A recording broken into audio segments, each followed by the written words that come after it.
สิเป็นจังได๋ก็อย่าสรรเสริญพระเจ้าตลอดเวลา so no matter what happen we always praise the Lord and thank you for he has done in our life พี่น้องที่รักแพงมื้อนี้ข้าพเจ้าเปิดเพลงอันตื่นเต้นให้พี่น้องได้ฟังนำกันเพราะว่าข้าพเจ้าก็รู้สึกว่าตื่นเต้นนำเพลงเพิ่นพี่น้องบางเทื่อพวกเฮาก็เปิดเพลงโศกเศร้าแต่มื้อนี้เปิดเพลงตื่นเต้นเพราะว่าเมื่อวานนี้ฝนตกแรงอยู่แถวบ้านข้าพเจ้าหลังคาก็หัวผู้เฒ่าผู้นี้ขึ้นไปถึงหลังคาก็สั่นลมก็พัดลมพัดแห้งๆแล้วก็กั้งขันห่มแด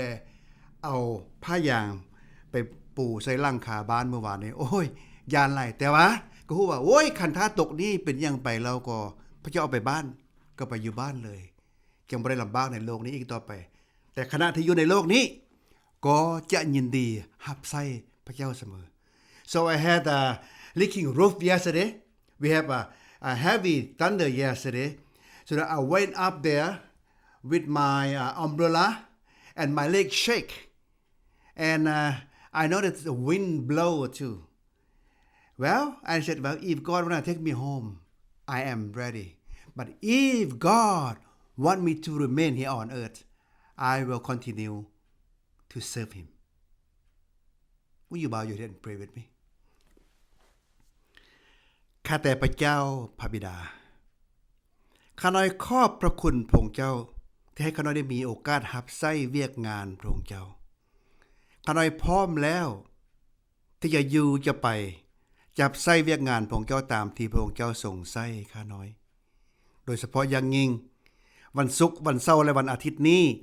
พระองค์จะส่งใช้ข้าน้อยไป Kansas City ไปเทศนาเฉลิมฉลอง35ปีที่ตั้งโบสถ์ขึ้นมาด้วยความทุกข์ยากลำบากข้าแต่พระเจ้าขอทรงนำข้าน้อยในการไปในการเว้าในการอยู่นี่ก็ดีขอฝากทุกอย่างไว้กับพระองค์เจ้าในพระนามของพระเยซูคริสต์เจ้า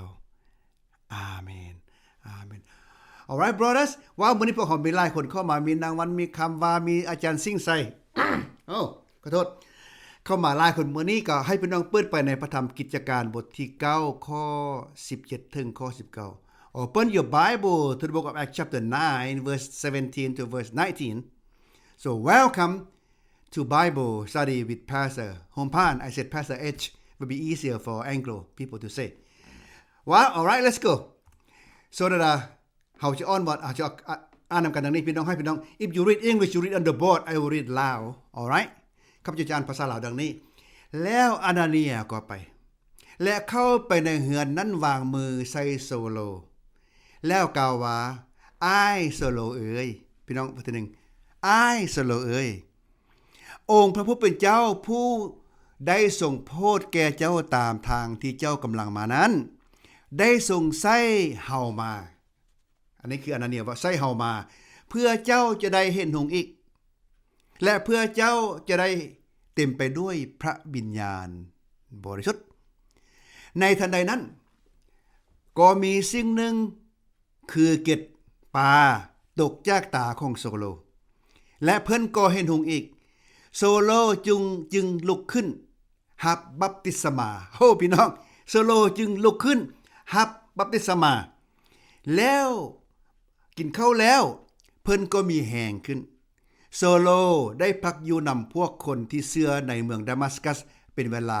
หลายวันเพื่อฟื้นตัว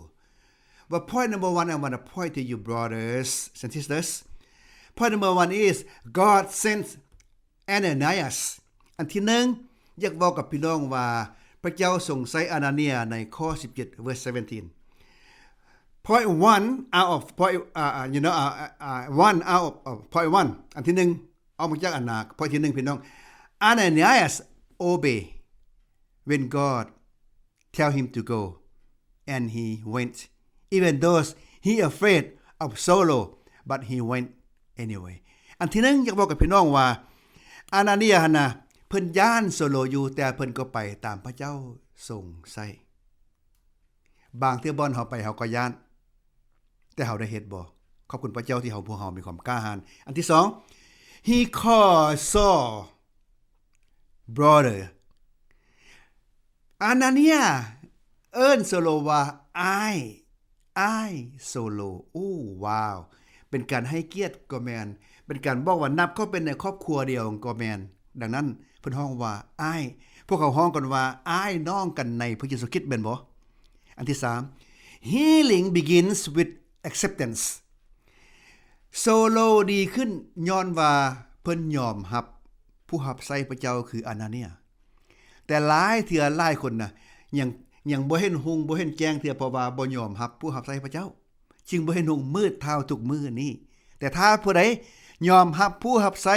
พระเจ้าผู้ใดผู้หนึ่งเวลาไปประกาศข่าวประเสริฐน่ะผู้นั้นก็จะเห็นหงทันทีสบายดีลินสบายดีพงขอบคุณพระเจ้าที่เข้ามาอันนั้นอันที่1และอันที่2อย่าบอกกับพี่น้องตรงนี้ second point I want to point to you Saul receive sight อันที่2โซโลได้เห็นหงอีกในข้อ18 A scale falls from his eyes คือสิ่งนึงคือเกล็ดปลาได้ตกออกจากตาเพิ่นเมื่อเวลาอานาเนียวางมือใส่เพิ่นแล้วนั้นตกออกจากตาเพิ่นอันที่2 immediately transformation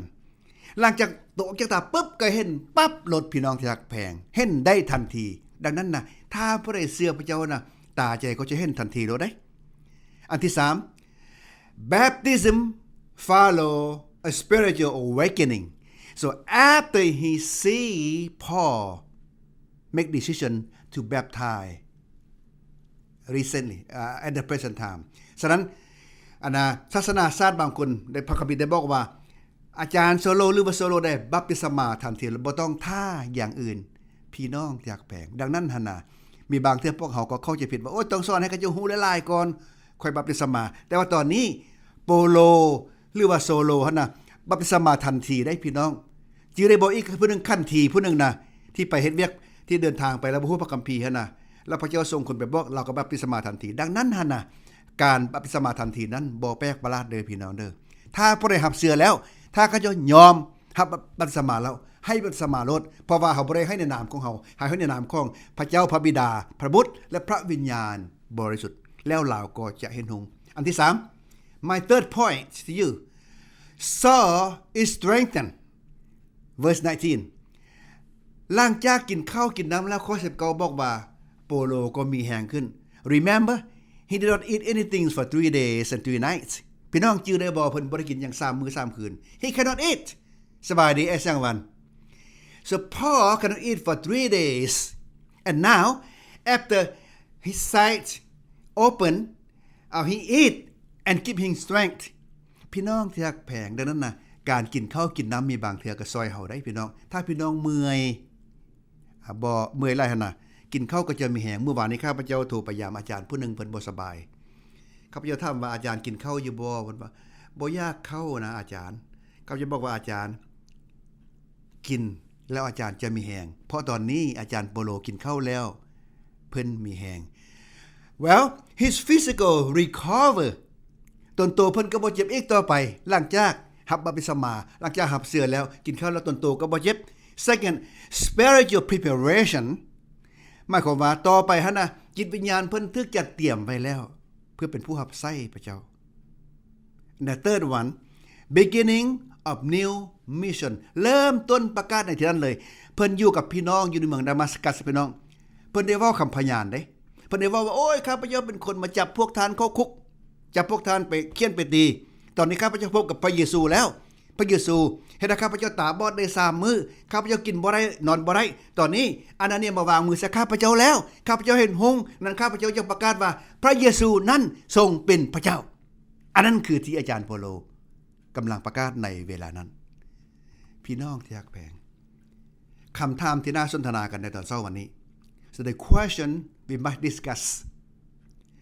Number 1 Why did God choose to use Ananias instead of healing Saul directly? Let me repeat again. Why God chose to use Ananias instead God will heal Saul directly คำถามอันที่1น่าถามพี่น้องเป็นหยังพระเจ้าจึงใช้อานาเนียไปปัวตาของโซโลแทนที่ว่าพระเจ้ามีอำนาจพอจะไปปัวโซโลโดยกงเลยอันนั้นข้าพเจ้าจะปะคำถามไว้นี้ข้าพเจ้าจะบ่ตอบถ้าพี่น้องมีคำตอบพี่น้องตอบมาพี่น้องตอบมาโลดว่าอันที่1เป็นหยังพระเจ้าจึงใช้อานาเนียแทนที่พระเจ้าจะปัวเราโดยกงแต่พระเจ้าใช้อานาเนียไปปัวอันที่2 What scale may God want to remove from our eyes our spiritual eyes today Let me repeat again What scales God wants to remove from our spiritual eyes today อันที่2เกตอันใดในทางวิญญาณของเฮาที่พระเจ้าเอาออกจากตาวิญญาณของเฮาเพราะมีบางเทื่อถึงแม้นว่าเฮาเป็นคริสเตียนแล้ว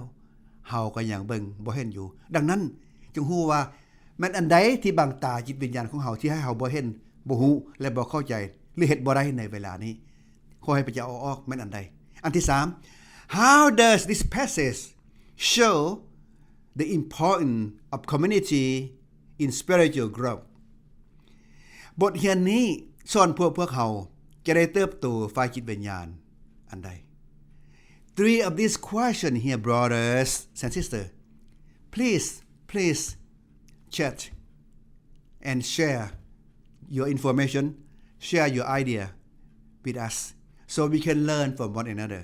คำถาม3คำถามนี้พี่น้องหลังจากพวกเราเรียนแล้วนะจงตอบกันบังดูเว้านำกันบังดูแชทนำกันบังดูว่าถ้ามีความคิดอันใดในข้อที่1พระเจ้าเป็นยังไสอานาเนียแทนที่เพิ่นปัวโดยกงอันที่2สำหรับเฮาเด้เฮาในจิตวิญญาณเฮาฮู้เมื่อแล้วเห็นแล้วแต่มีบางอย่างเฮาเบิ่งบ่เห็นฝ่ายจิตวิญญาณของเฮานะเป็นหยังเฮาจึงบ่เห็นให้อย่าคอยพระเจ้าเอาออกอันใดเด้อันที่3พี่น้องบทเรียนนี้ได้สอนให้พวกเฮาเติบโตฝ่ายจิตวิญญาณอันใดพี่น้องเชิญเว้านำกันพี่น้องและพวกเฮาจะซอยซึ่งกันและกันให้เจริญขึ้น So will you bow your head and pray with me เชิญอ้อนวอนมาข้าพเจ้าข้าแต่พระเจ้าพระบิดาของข้าน้อยขอบพระคุณพระองค์เจ้าให้ข้าน้อยมีความสมซื่นยินดีถึงแม้ข้าน้อยจะมีปัญหาหลังคาหัวแต่ข้าน้อยก็ขึ้นไปโดยบ่ย้านเพราะข้าน้อยฮู้ว่าพระองค์เจ้าทรงอยู่กับข้าน้อยและตอนเช้าวันนี้ข้าน้อยได้เว้าพระธรรมของพระองค์เจ้าเกี่ยวกับเรื่องอานาเนียและโซโลที่พระองค์เจ้าทรงใช้อานาเนียไปหาผู้ที่มาข่มเหงคริสเตียนพวกข้าน้อยปะคำถามซึ่งกันและกันขอให้พวกข้าน้อยได้เรียนรู้นำกันเถิดพระองค์เจ้าค่ะจึงกราบขอบคุณทุกอย่างในพระนามของพระเยซูคริสต์เจ้าอาเมน God bless you brother and sister if you in Kansas City area I will see you this weekend at the Lao American Baptist Church so I will be there from Friday Saturday and Sunday but FLBC here someone else will take care of the church a deacon of the church FLBC please take care one another and take care yourself God bless you bye bye